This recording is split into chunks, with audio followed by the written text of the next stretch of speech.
Let me ask you something, and I want you to really think about this before you answer. You and your spouse own a home together.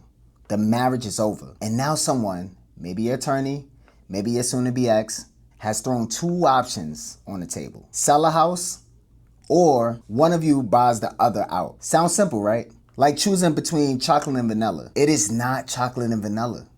It's more like choosing between a root canal and a knee replacement. Both are painful. Both are necessary sometimes. And picking the right one at the wrong time will cost you a lot more than just money.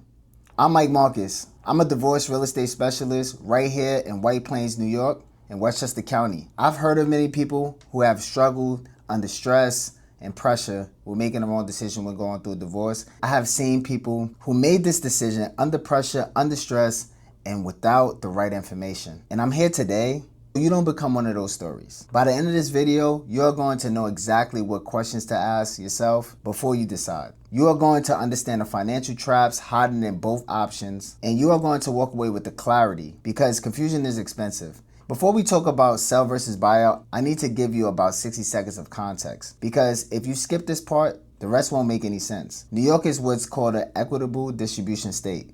That means when a marriage ends, marital property, and yes, that usually includes the house you bought together, get divided fairly. Not necessarily 50-50, fairly. Those are two very different things, and a judge decides what's fair if you and your spouse can't agree. Now, the good news is most couples don't end up in front of a judge. They negotiate. And when it comes to the house, there are really only three roads you can go or take. Road one, you sell a house and split the proceeds. Clean break, fresh start. Road number two, one spouse buys the other one out, meaning one person keeps the house, pays the other the share of the equity, and takes over the mortgage solo. Road number three, a deferred sale. You agree to stay co-owner for a period of time, usually for the kids, until a specific trigger happens like a child turning 18 or finishing high school. Today we are focusing on road one and road two because those are the decisions most people are wrestling with.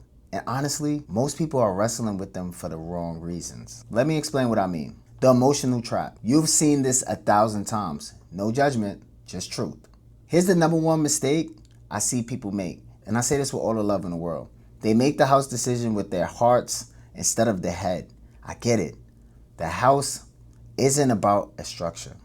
It's where your kids took their first steps. It's where you painted your kitchen 3 different times until you got the color right. It's yours. And now someone wants to talk to you about it like it's just an asset on a spreadsheet. And that feels wrong. But here's my metaphor for you. And I love a good metaphor. Imagine you are on a ship and that ship is taken underwater. Now, you love that ship. You've had incredible memories on that ship. But at some point, you have to decide, do you fix the ship or do you get on a lifeboat? Keeping a house you can't truly afford just because it feels like giving up is staying on a sinking ship because you love the decor. And on the flip side, rushing to sell because you want the whole thing over is jumping into the ocean before the lifeboat is even ready. The right answer isn't emotional. The right answer is financial, strategic, and personal. All three. And I'm going to help you look at all three options. Let's talk about selling first. Because honestly, for most people, selling is cleaner than options. Not always the easier one emotionally, but financially and logistically, it tends to make the most sense. Here's why. Number one, you unlock the equity.